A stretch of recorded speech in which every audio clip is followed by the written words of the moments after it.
투박하지만 정직하다. 비평을 비평하는 남자 서영석. 그가 바라본 세상.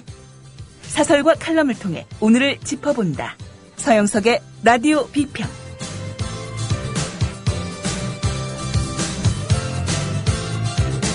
안녕하십니까, 서영석입니다.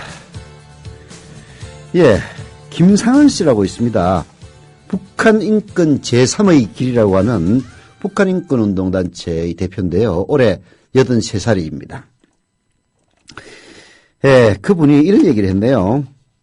반공을 앞세운 독재 집단은 입으로는 반공을 외쳤지만 부정부패, 언론 탄압, 불법 체포와 고문, 사법권 침해 등 공산당의 모든 악을 그대로 따라했다.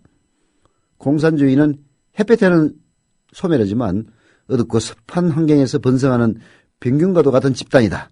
과거 반공 독재 집단은 자유, 진실, 대화와 협력, 평화적 분위기 등 모든 햇볕을 차단했다. 그것이 바로 북한 공산 집단을 살리는 행위였다라고 주장했습니다.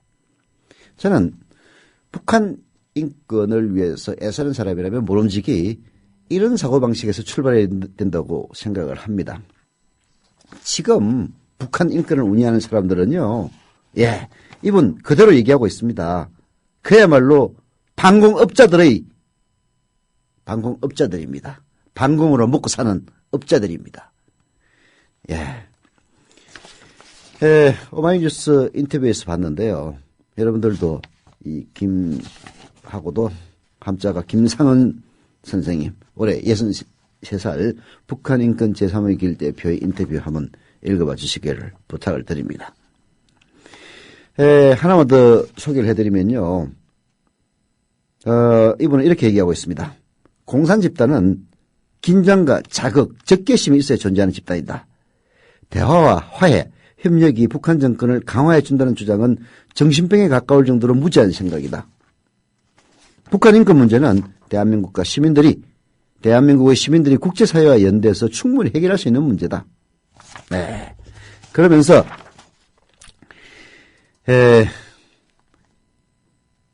북한 정권이 자행하는 인권 탄압은 결코 용서받을 수 없는 반인륜적 범죄이긴 하지만 압박과 고립만으로 북한 주민의 인권 상황을 실질적으로 개선시키는 데는 분명한 한계가 있다. 햇볕 정책이 있었기 때문에 북한 인권 문제도 얘기할 여지가 생긴 것이며 이 정책의 결과로 지난 수십 년 동안 판을 하나 들어갈 여유가 없었던 북한에 변화가 생길 수 있었다라고 얘기를 하고 있습니다. 북한 인권을 운영하는 사람들은 이 83살 먹은 김상은 북한 인권 제3의 길 대표의 말에 귀를 기울여야 될 것 같습니다. 라디오 비평 시작하겠습니다. 함께하고 계신 방송은 정치평론가 서영석 미디어 협동조합 이사가 진행하는 라디오 비평입니다. 지상철 조합원 신청 광고입니다.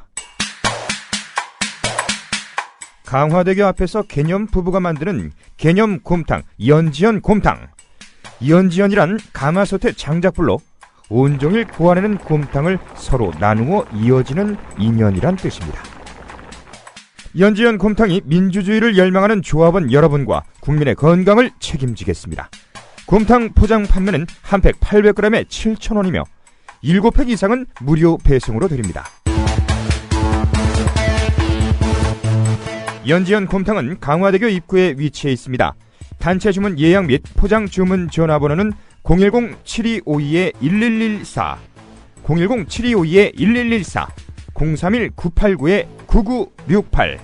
조합원 단체 예약은 10% 할인해드립니다.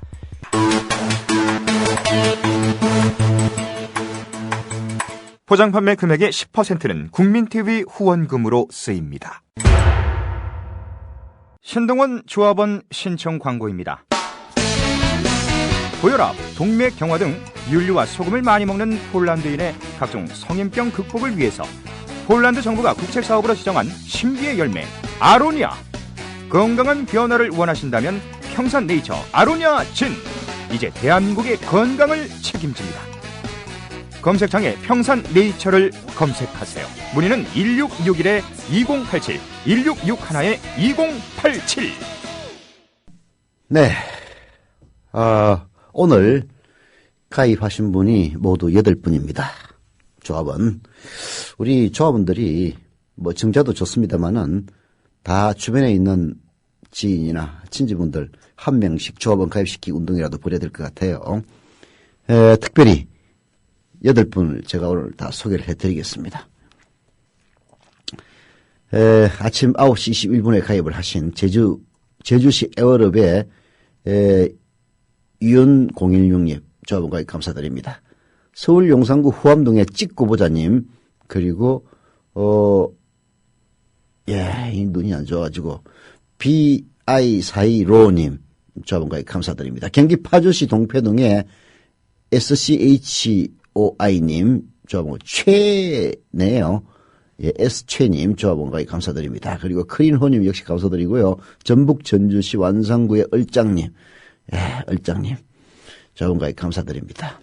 충남 서산시 동문동에 사시는 빗봄님, 그리고 아주 특이한 닉네임이네요. 잔액없음님 조합원 가입 감사드립니다. 미디어협동조합, 자본과 권력으로부터 자유로운 진정한 언론 국민TV의 조합원이 되고 싶으신 분들은 국민TV 홈페이지 kukmin.tv 국민.tv로 들어오셔서 상단에 조합원 가입 신청을 클릭하시면 됩니다. 인터넷 사용이 불편하신 분들의 경우에는요, 미래협동조합 사무국 02-3144-7737 02-3144-0933으로 전화하시면 직접 친절하게 가입시켜드립니다. 조합원에 가입할 때 내시는 출자금은 1좌당 5만원입니다. 즉 최소 5만원 내시면 출자금 내시고 조합원이 되실 수 있습니다. 출자금은요, 주식회사의 자본금 비슷한 겁니다. 탈퇴하면 나중에 돌려받는 돈이죠.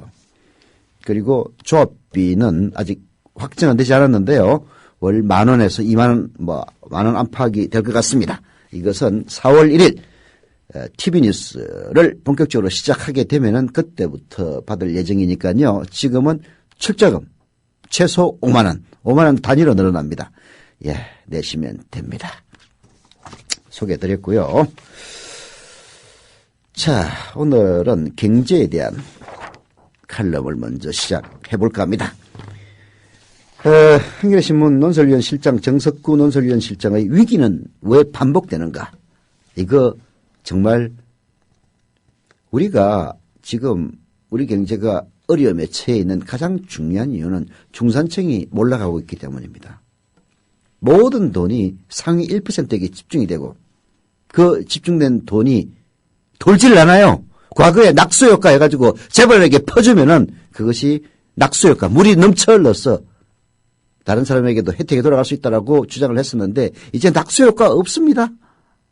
중산층이 붕괴를 하니까 집값 온갖 배격이 모여있는 거예요. 아니, 집을 만들면 뭐합니까? 30평, 40평인데 돈 내고 들어갈 사람이 없는데. 바로 그 점을 지적하는 정석구 논설위원 실장의 칼럼, 위기는 왜 반복되는가? 들어보시죠. 2008년 미국 대선이 끝난 직후인 11월 6일 대통령 당선자인 버락 오바마는 선거 때 그를 도왔던 10여 명을 모아놓고 앞으로 미국이 해결해야 할 경제적 난제를 논의했다. 이 자리에서 전 미국 연준 의장인 폴 보커는 그동안 미국인들이 소득에 비해 너무 많이 소비한 것이 근본 문제라고 진단했다. 하지만 클린턴 행정부의 경제자문위원회 의장이었던 로라 타이스는 볼커의 의견에 반대하며 이렇게 말했다. 아닙니다. 진짜 문제는 그들의 소득이 늘지 않았다는 사실입니다. 우리나라뿐만이 아니고요. 미국도 그 영화배우 출신 레이건의 신자유주의 정책, 부자 감세 이후 미국의 중산층 붕괴했고요. 아메리칸 드림은 레이건 집권부터 사라지기 시작했습니다. 미국인들 소비를 너무 많이 하는 게 문제가 아니라 그야말로 소비를 해야 될 사람들의 소득이 늘지 않았기 때문에 문제인 겁니다. 소득은 늘지 않은데 소비가 는다면 빚장 집 밖에 더 되겠습니까? 그 빚이 한계에 도달하면은 그야말로 큰 사고가 일어나는 겁니다. 그 모임에 참석했던 로버트 라이시는 위기는 왜 반복되는가에서 당시 상황을 전하며 폴의 말은 틀렸고 로라의 말이 맞다고 평했다. 클린턴 행정부에서 노동부 장관을 지낸 라이시는 당시 오바마 앞에 놓인 시급하고 근본적인 과제는 미국 중산층이 경제 성장의 과실을 폭넓게 공유할 수 있도록 경제체제를 개편하는 일이었다고 지적했다. 하지만 그런 논의는 이루어지지 않았다. 회의의 초점은 막대한 모기지 부채로 옮겨갔고 금융시스템 구제가 가장 시급한 과제로 떠올랐다. 결국 미국은 2008년 말부터 금융위기 해결을 위해 1조 7천억 원이 투입된 1차 양적 완화에 이어 매달 850억 달러의 자산을 사들이는 3.5차 양적 완화 조처에 이르기까지 역사상 초유의 대규모 돈 풀기에 나섰다. 정책 금리도 제로 수준으로 낮췄다. 그래서 미국 경제가 살아났을까? 대규모 양적 완화 조치가 금융 시스템 붕괴로 인한 경제 공황을 막는 데는 일단 성공했습니다. 하지만 경제 위기의 근본 문제까지 해결했다고 보기는 어렵습니다.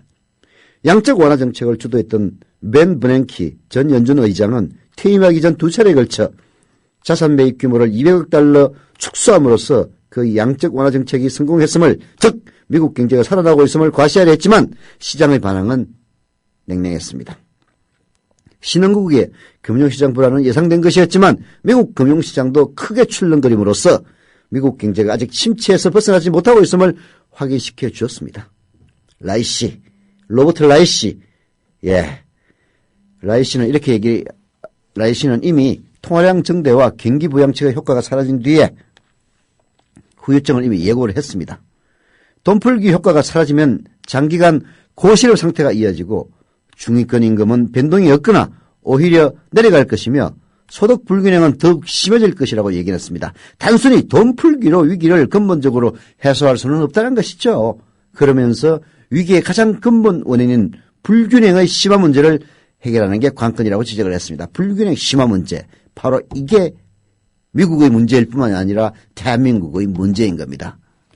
소득 불균형과 경제 번영의 상관관계에 대한 라이시의 분석은 음미해 볼만하다. 미국 경기가 호황이던 1970년대 총소득에서 상위 1%에 돌아간 몫은 8에서 9%에 불과했다. 하지만 70년대 말부터 이 몫이 계속 늘어나 2007년에는 무려 23%에 이르렀다. 대공환 직전인 1928년의 수치도 2007년과 같은 23%였다. 이는 소득이 극소수 부유층에 치중됨으로써 대다수 중산층의 소득이 줄어들었음을 의미한다. 이게 바로 핵심입니다. 대공황 직전에도 총소득에서 상위 1%가 차지하는 소득의 비율이 23%였고 지금 미국도 그러하다고 합니다. 결국은 나라의 소득이 극소수 부유층에게 집중되는 겁니다. 중산층이 몰라간다는 얘기가 바로 이런 얘기입니다. 중산층이 돈을 안 쓰면 나라가 돌아가지 않는 거죠. 소득이 줄어든 중산층이 이전의 소비 수준을 유지하기 위해서는 빚을 내는 수밖에 없습니다. 빚을 내는 데는 한계가 있는 거죠. 빚잔치가 끝나면 경제는 파국을 맞습니다. 1928년 극에 달한 불균형은 대공황이라는 비극으로 귀결됐습니다. 미국의 대공황. 제가 어렸을 때요, 지평선 너머라고 하는 소설을 읽었습니다. 미국의 대공황기에 그 공황을 견디던 사람들의 생활상을 그린 소설이었어요. 지평선 너머. 참 비참했습니다. 그 비참함이 단지 미국만의 일이 아니라는 게 문제인 거죠. 대다수 중산층의 소득을 늘려서 그들의 구매력을 확보해 주지 않고서는 경제가 장기적으로 활력을 가질 수 없다는 게 바로 역사적인 교훈입니다. 왜 이런 단순한 진실에 주목하지 않습니까? 박근혜 정부는 저임금의 비정규적 양산을 부추기고 최저임금을 올리는 데는 한사코 반대하면서 부자 정세에는 알레르기 반응을 보이고 있고 재벌 몰아주기를 당연시하는 이런 불균형 심화 정책을 지속하는 한 경제 번영은 요원합니다. 오히려 위기의 일상화, 이게 가장 무서운 겁니다. 언제나 경제 위기. 위기의 일상화가 고착될 뿐입니다. 이런 지적을 이 정부 세계 들어서 정말 역사의 죄인이 되지 않도록 재벌에게 퍼주기 그만하고 대기업에 대한 혜택 그만 주고 중소기업과 중산층을 살리는 길이 무엇인지 진지하게 고민해야 될 때입니다. 더불어 행복한 세상. 너와 나의 꿈이 눈앞에 국민 TV. 네, 저 페이스북에 있는 친구가 이 얘기 좀 꼭 소개해달라고 해서 소개해드립니다. 올 4월 달이 되면요, 중앙선거관리위원회에서 일반인들을 대상으로 개표요원을 모집하는 광고가 나온다고 합니다. 이분은 지난번 대통령 선거 때 개표원 종사자들, 불법 부정 개표 이런 것을 본인이 직접 목격했다고 하시면서 이걸 고칠 수 있는 방법이 없을까 해서 부산에 사시는 분인데 여기저기 전화를 해봤더니, 자, 올 4월 달에 일반인들을 대상으로 개표요원을 모집하는 광고가 나갈 것이고, 그렇게 해서 모집된 개표요원을 전체 개표요원의 4분의 1, 즉 25%까지 충원할 예정이다. 이렇게 답변을 들었다고 합니다. 그래서 많은 사람들이 개표 부정에 관심이 있다면 직접 참여해서 개표를 감시하자 하는 차원에서 일반인 개표요원 모집할 때 많이 참여해 줍시사 하는 그런 부탁을 해서 제가 소개를 해드립니다. 제가 직접 전화해 본 게 아니라서 사실 여부는 아직 확인을 안 해봤는데요. 뭐 틀린 얘기 하겠습니까? 예. 자, 그리고요, 코스모스 사랑님은 어제 일자 선거 하셨다면서 주위 분들에게 가입 홍보 많이 하고 있다고 게시판에 적어 주셨습니다. 그리고 또, 부산 남구 영호동에 사는 30대 남자, 닉네임은 안녕한 세상입니다. 국민TV 조합원으로는 지난 4월에 가입했는데, 죄송스럽게도 이제야 출자금을 결제했다라고 하시면서 2월 6일 날 글을 올려주셨네요. 답답한 언론지형을 획기적으로 변화시켜 주길 기도하고 응원하겠다라고 말씀하셨습니다. 감사드립니다. 예. 경기 성남시 분당구 분당동의 천사맘님 저번 가입 감사드립니다. 주소는 안 써주셨는데요. 작은 발톱 수달님 역시 저번 가입 감사드립니다. 예, 이제 10명 넘었네요. 자, 제 시간에 10명 이상 되라는 법은 없지만은 그래도 좋죠. 광고하겠습니다. 우리라이프 상조 광고입니다. 우리라이프 상조는 지난해 10월 미래협동조합과 제휴를 맺었습니다. 미래협동조합 국민TV, 국민라디오 광고를 통해서 가입된 우리라이프 상조 회원, 그 납입금은 10%를 매달 미래협동조합 국민TV에 후원한다는 내용입니다. 국민TV와 함께하는 업체 우리라이프 상조, 문의는 1600-3267, 1600-3267이고요. 상조 서비스 가입도 하고 매달 미래협동조합에 회비로 후원도 할 수 있다라고 합니다. 네. 자, 경제에 대한 칼럼 하나 더. 제가 경제 잘 알지도 못하면서 이런 얘기를 한다 하시는 분 있을지도 모르는데요. 그러나 저도 상식적인 수준에서는 압니다. 그리고 지금이 매우 중요한 시기예요. 예. 경향신문 박구재 경제 에디터. 경제 에디터면 뭐냐? 요즘 경제부장쯤 됩니까? 요즘 신문사의 직함도 헷갈려가지고요. 에디터면 부국장급이다. 이런 얘기를 또 후배들이 하긴 하던데, 박구재 경제 에디터의 규제 완화와 독이 든 사과라는 제목의 칼럼을 소개해드리겠습니다. 참여정부 시절이던 2004년 9월 이헌재 부총리 겸 재정경제부 장관은 강원 평창에 있는 용평 리조트에서 열린 최고 경영자 포럼에 참석했다. 경제정책을 총괄하는 수장이 참석한다고 하니 내노라 하는 대기업의 최고 경영자 수십 명이 몰렸다. 최고 경영자들이 포럼에 참석한 목적은 제각기 달랐을 터이다. 힘센 경제부총리에게 눈도장이라도 찍어야겠다거나 기업 경영하기 어렵다는 하소연이라도 해야겠다는 심산이 있었을 법하다. 경제부처 장관들은 기업 최고 경영자들을 대상으로 한 조창 간담회나 포럼에 참석해 기업하기 좋은 환경을 만들겠다, 규제 완화를 추진하겠다고 말하곤 한다. 어디까지나 립서비스용인 경우가 대부분이다. 하지만 이전 부총리는 달랐다. 최고 경영자들에게 작심한 듯 쓴소리를 쏟아냈다. 그는 기업인들은 정부의 규제 때문에 투자를 못한다고 하지만 개별적으로 만나보니 어떤 투자를 어떻게 할지 모르는 경우가 많다고 했다. 이전 부총리는 기업인들은 규제 탓만 하지 말고 기업가 정신이 부족해 경영 상황이 어려워진 것은 아닌지 되돌아봐야 한다고 말했다. 이현재 씨에 대해서는 이런저런 평가가 엇갈리긴 합니다. 이현재 전 부총리가 최고 경영자들을 향해 비판의 화살을 쏘아낸 것은 나름대로 그때 이유가 있었다고 합니다. 당시 재계는 참여정부가 좌파 경제정책으로 규제를 풀어주지 않는다며 비판의 수위를 높였던 때입니다. 속셈은 뻔했던 거죠. 출자 총액 제한제, 즉 출총제라든지 순환 출자 금지라든지 대기업의 무분별한 사업 확장을 막기 위해 도입된 규제를 풀기 위해 참여정부의 경제정책을 좌파로 몰아붙인 것이었습니다. 그런데 실제로 참여정부가 좌파 경제정책을 편 적은 없습니다. 되레 한미 자유무역협정, 즉 FTA 체결을 추진하고 노동시장의 유연화 그리고 비정규직의 확대 정책을 피해 진보 경제학자들에게는 우클릭만 하는 경제정책이라는 호된 비판을 받기도 했습니다. 물론 노무현 정부의 우클릭 경제정책에는 나름대로 이유가 있었고 그것은 자기 완결성을 갖고 있는 것이었습니다마는 시작만 하고 완결을 하지 못함으로써 그야말로 우클릭만 하는 경제정책이라는 비난을 받을 수밖에 없는 그런 속사정이 없지는 않았습니다. 참여정부는 재계의 규제 완화 공세에 맞서 방어막을 치긴 했지만 이명박 정부는 규제의 빗장을 대거 풀었다. 이 전 대통령은 당선인 시절이던 2008년 1월 전남 영암군 대불 국가산업단지에 있는 전봇대들을 규제의 상징으로 거론했다. 10m 높이의 전봇대들로 인해 20에서 30m의 트레일러들이 통과할 때마다 전선을 끊었다가 다시 붙이느라 300여만 원의 비용이 든다며 전봇대를 즉각 철거할 것을 지시했다. 그 이후 이명박 정부는 규제를 뽑아버려야 할 전봇대 또는 필요악으로 치부하며 요란을 떨었다. 출총제를 폐지했고 순환출자 금지와 금융규제를 대폭 완화했다. 그렇게 재벌들의 요구대로 규제를 완화해준 덕분에 어떻게 됐습니까?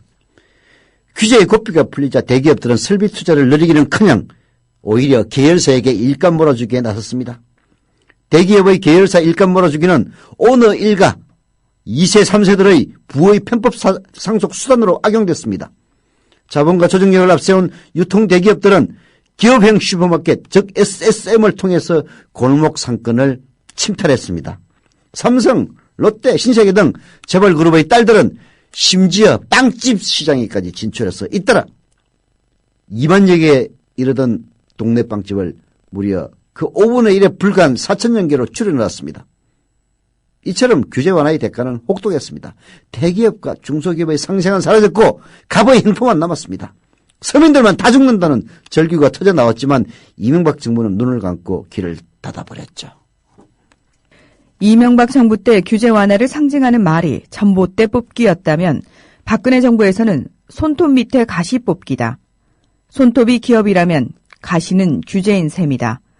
박 대통령은 지난달 스위스 다보스 포럼에 참석해 기업 투자와 관련된 규제를 백지 상태에서 전면 재검토하겠다고 밝힌 데 이어 5일 청와대에서 정부 부처 업무 보고를 받으면서 올해는 잠잘 때 규제 개혁 꿈을 꿀 정도로 관심을 가져야 한다고 말했다. 기업 투자를 촉진하기 위해 규제 완화에 적극 나서겠다는 뜻이다. 하지만 규제를 풀어주면 기업 투자가 늘어날 것이라는 기대는 착각에 불과합니다. 통계로도 입증이 됩니다. 지난해 한국 경제 2.8% 성장했습니다. 수출은 전년보다 4.3% 증가했고요. 민간 소비도 1.9% 늘었을 뿐입니다. 반면 설비 투자는 마이너스 1.5%로 2년째 감소했습니다. 이명박 정부 때부터 규제를 대거 풀었는데도 기업들은 설비 투자 대신에 사내 유보금 쌓기에 주력했습니다. 국내 10대 기업의 사내 유보금은요. 지난해 6월 말 477조 원입니다. 2010년 말 333조 원에 견주어서 44%가 늘었습니다. 규제를 풀어주면은 투자를 늘린다는 얘기는 말도 안 되는 재벌들의 말하자면은 부의 편법 상속이라든지 아니면은 그야말로 탐욕스러운 독점의 또 다른 표현에 불과한 겁니다. 기업 활동을 저해하거나 국민 생활에 불편을 주는 불합리한 규제 마땅히 풀어야죠. 하지만 정부의 섣부른 규제 완화는 대기업의 폐만 불리고 영세 자영업자와 서민들에게는 독이 든 사과를 안겨주는 결과만 났습니다. 그런 정부를 국민들은 나쁜 정부라 부릅니다. 박근혜 정부 지금 그 길을 가려하고 있습니다. 더 아이러니는 그 나쁜 정부, 영세 자영업자와 서민들에게는 독이 든 사과를 입에다 쳐넣는 그 정부를 영시의 자영업자와 서민들이 여전히 박근혜를 지지하고 사모한다는 게 참 대한민국이 안고 있는 아이러니입니다. 예. 국민들도 이제 정신 차려야 될 때 되지 않았습니까? 더불어 행복한 세상. 너와 나의 꿈이 눈앞에.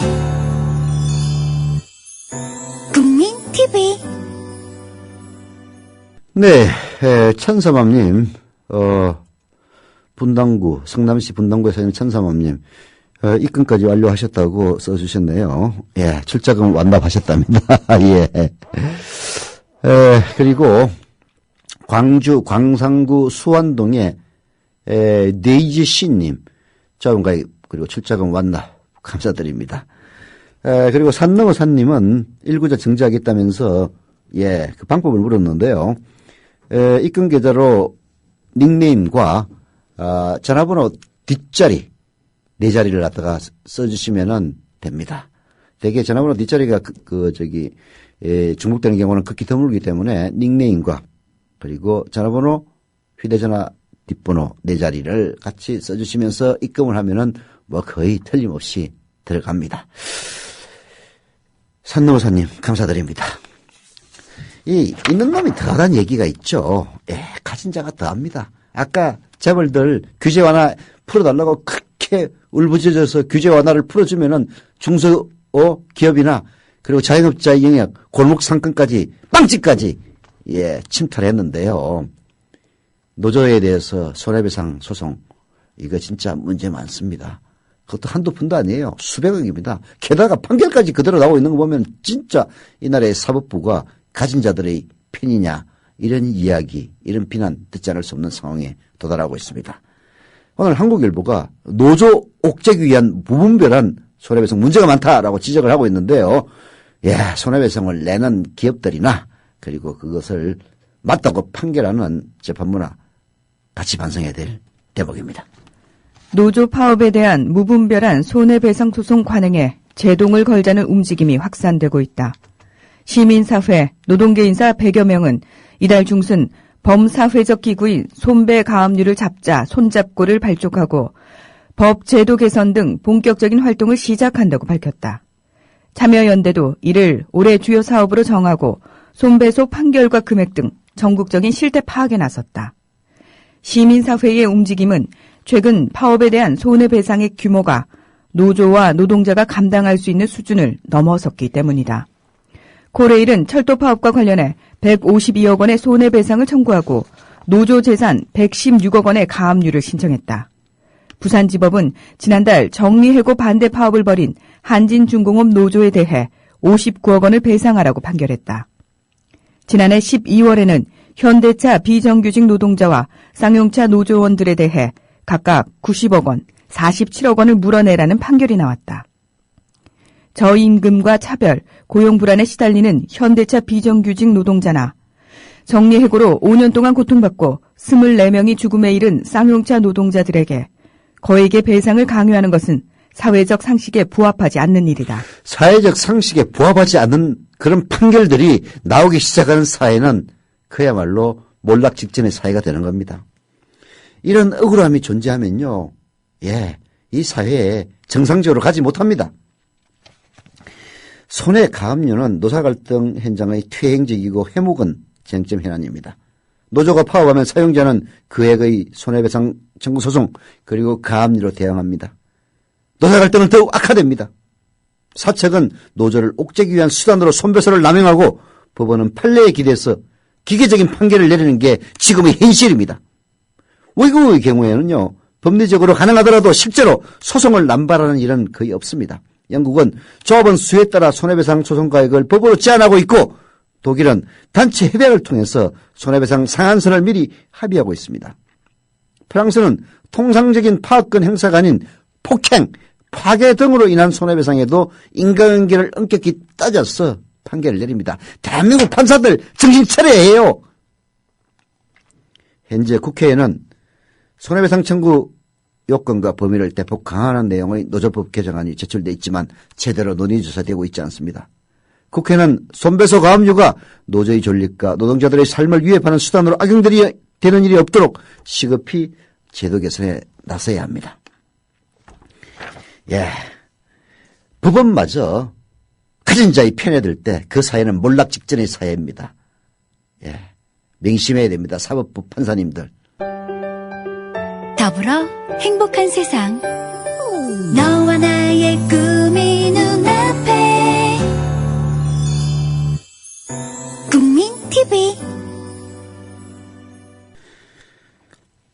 오늘 마지막으로는요, 문학진 전 의원이 한겨레신문에 기고한 친일 독재 미화 교과서 말고 안중근 어머니 말씀을 가르치라를 선택을 했습니다. 들어봅시다. 우리가 사는 대한민국에는 희망이 있다. 친일과 독재를 미화하는 역사 왜곡 그 자체인 교학사 교과서를 전국 1794개 고등학교 중 단 한 군데에서만 채택하기로 했다는 소식을 듣고 대한민국의 미래를 보았다. 박근혜 정부와 새누리당과 자칭 보수단체들이 총력전을 펴다시피 하여 이따위 교과서를 우리 아이들에게 들이댔는데도 불구하고 깨어있는 시민들은 이 나라와 이 결의와 우리의 미래 세대를 위해 이런 책동을 막아낸 것이다. 정말입니다. 그야말로 정권과 그리고 정권을 탄생시킨 뉴라이터들이 심지어는 정부 기관인 교육부까지 동원해가지고 교학사 교과서, 친일파 교과서, 도대체 일본의 후소시아 교과서보다도 더 친일적이라는 이따위 교과서를 채택시키기 위해서 이게 얼마나 참 큰 코미디이자 아이러니입니까? 박근혜 대통령 부끄러운 줄 아세요. 그 교과서를 채택시키기 위해서 사력을 다했습니다마는 전국에 1974군데 고등학교 가운데서 단 한 군데만, 그 한 군데도 박근혜 대통령의 동생이 이사로 있답니다. 예. 뭐 정확한지는 잘 모르겠는데요. 아마 맞을 겁니다. 거기서만 채택하기로 했다는 그런 소식. 예. 깨어있는 시민들이 이런 책동을 막아낸 겁니다. 정부 여당과 일부 사이비 언론은 시민들의 이런 움직임을 가리켜 민주주의에 위배되는 언동이라는 잠옷 하품 나오는 논평을 내어놓은 바 있다. 이 와중에 새정치신당을 추진 중인 안철수 의원이 교과서 논쟁에 대해 좌우 이념 대립 양상인 것처럼 이쪽도 저쪽도 문제라는 식의 묘한 입장을 표명한 것으로 보도됐다. 안 의원의 이런 입장 표명에 대한 신랄한 지적들이 잇따르자 안 의원은 그렇게 말하지 않았다는 해명을 내어놓았다. 나는 이 문제를 매우 중요하게 생각한다. 국가 지도자가 되겠다는 사람의 역사관은 확고부동해야 하며 정의로워야 한다. 그렇지 않고 옳고 그름에 대한 잣대가 모호하다면 지도자 하면 안 된다.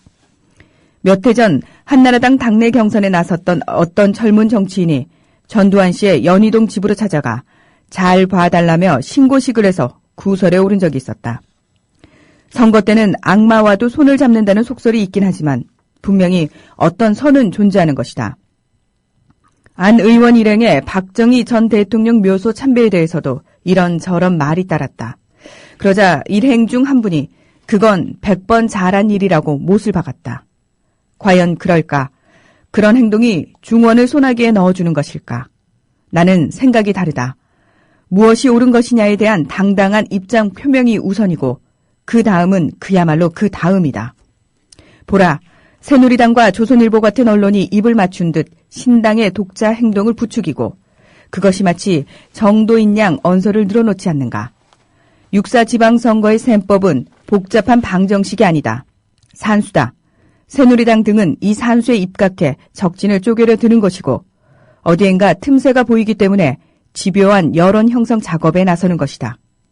그 틈새란 바로 신당의 정체성과 직결되는 것이고 제1야당인 민주당의 엉거주춤함인 것이다. 네.